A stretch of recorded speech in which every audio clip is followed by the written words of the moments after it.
Welcome to ILTV's Insider Program. I'm your host, Kalev Ben-David. A sudden invitation to the White House for Prime Minister Benjamin Netanyahu from President Donald Trump was likely to produce some headlines. And Monday's meeting at the Oval Office did not disappoint. Now, the big news was Trump's surprise announcement of new direct talks between the U.S. and Iran over its nuclear program starting this Saturday in the Gulf state of Oman.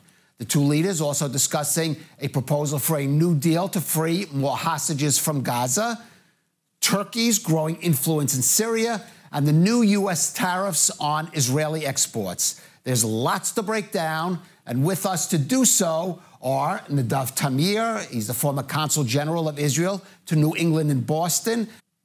Nadav, I don't know how much of a surprise that was to Prime Minister Netanyahu. Certainly was a surprise to the rest of us. Once the shock wears off, though, how should Israel be thinking about these new talks with Iran? Well, I cannot speak for the Israeli government because I have completely different views about. I think that Trump is right to go for diplomacy. I think that the fantasies that Israel could dismantle the Iran nuclear project with some American help, or even that America could do it just by a surgical attack, is not in the cards because they already have the uranium. And so diplomacy is the best way to do it. And I hope that this time around, unlike with the JCPOA, Israel will be a team player and will help the Americans with intelligence and will not try to undermine the negotiations. Iran would honor its commitments on its nuclear program. One of the criticisms of the first deal was that it didn't address some other issues that Israel is concerned about: the ballistic missile program of Iran, its support for terror groups like Hezbollah or the Houthis currently going on. So the question is about whether even if the parameters of the deal would be acceptable, even if it would restrain Iran's nuclear program. Well, first of all, I completely disagree. The Iranians did deliver what they were supposed to do during the JCPOA, according to all intelligence agencies. And Iran became a nuclear threshold state because Trump withdrew from the JCPOA. Not only that, that enabled Russia and China to be in complete symbiosis with Iran, which makes any American sanctions so much more weaker when it's not international. I do think, of course, that it would be amazing if you could have an agreement with Iran about everything.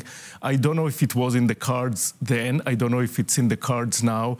I think that definitely preventing Iran from a nuclear option is the priority. If we could get them also not to have ballistic missiles and to give up their proxies, that will be great. I think that when Obama decided to go for it, it was because it was the best alternative available. And this is what most of the security people at the time in Israel say today in retrospective.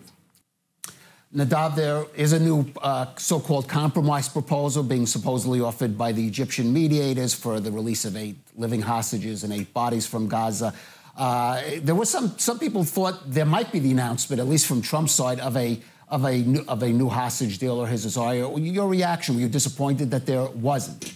Well, first of all, yeah, every day that those hostages are still there is very disappointing because I think that the deal was it was a possibility if Israel would agree to the one demand. And I'm not saying it as an advocate for Hamas. Hamas is a brutal terror organization. But if we want the hostages back, the only way to get all of them is to end the war in Gaza, which is also the only way to get an alternative for Hamas in Gaza. So I think that if there will be a partial deal, I will still be happy that some of them will come back, but that does not solve the whole issue of hostages and does not stop this war that is purposeless for many months right now. And we're risking soldiers and hostages, and we're creating a huge humanitarian catastrophe in Gaza. I'm asking you about the U.S., how you feel about President Trump's, his comments on the... I think that, unfortunately, the Bibi team was able to sell him this fantasy that somehow this military pressure will get Hamas to surrender. It's not in the cards. It's not going to happen. I do hope that somewhere, before he goes to Saudi Arabia, he will understand that if he wants things to move forward, with the normalization, with ending the war, he will have to say to Netanyahu, you have to choose between me and the Saudis or Smotrich and Ben-Gvir. And unless he does it, there will be no deal. Oh, I think Nadav said he would be willing to accept a partial deal if that was the only option. But I do want to ask you, you mentioned that announced trip to Saudi Arabia next month by President Trump. He mentioned Saudi Arabia, Qatar. He did not mention coming to Israel. Was that a message of some kind, you think? Listen, I think that what Trump really wants in the Middle East is the glory of a deal maker and a Nobel Peace Prize and business. Business comes from the Saudi Arabia, from Qatar, from the Emirates. It doesn't come from Israel. This is his priority. I think that in some ways it could be helpful, even for someone like me, who doesn't have anything to do with the Trump values, because I think the Saudi deal is the only way to really stop the war and bring a political horizon for the Palestinians, which I believe is the most existential Israeli interest. Of course, another subject that came up was the issue of tariffs. You're a former Israeli diplomat to the U.S., and I can imagine the challenges there.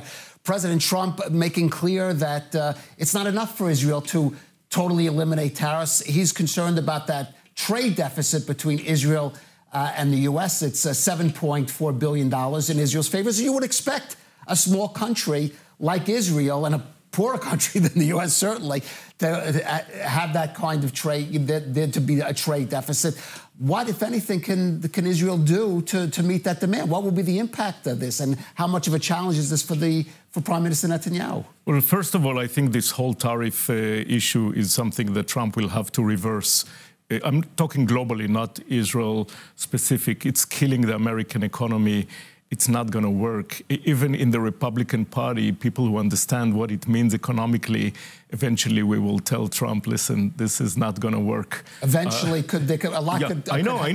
Already the stock market, a lot of money of some of his biggest friends got wasted because of this crazy notion that he maybe understand microeconomy, but not macroeconomy. He thinks he's doing kind of a real estate deal. But with macroeconomy, it will be disastrous for the world economy and for the American economy. In terms of Israel, I think Israel will have to be less based on American aid, because also in terms of the MOU, Obama, signed this MOU. By the way, President Trump mentioned that, saying it's a lot of money. Exactly, and you heard it also in his campaign, and J.D. Vance and others were saying we're not for any aid. We could give you a loan, but it all have to be business. So I think Israel have to understand that reliance on American aid, is not forever, and we have to learn how to become an asset to America in a way that will create more joint ventures with the U.S., with the Pentagon, but not just money and do it with it whatever you want.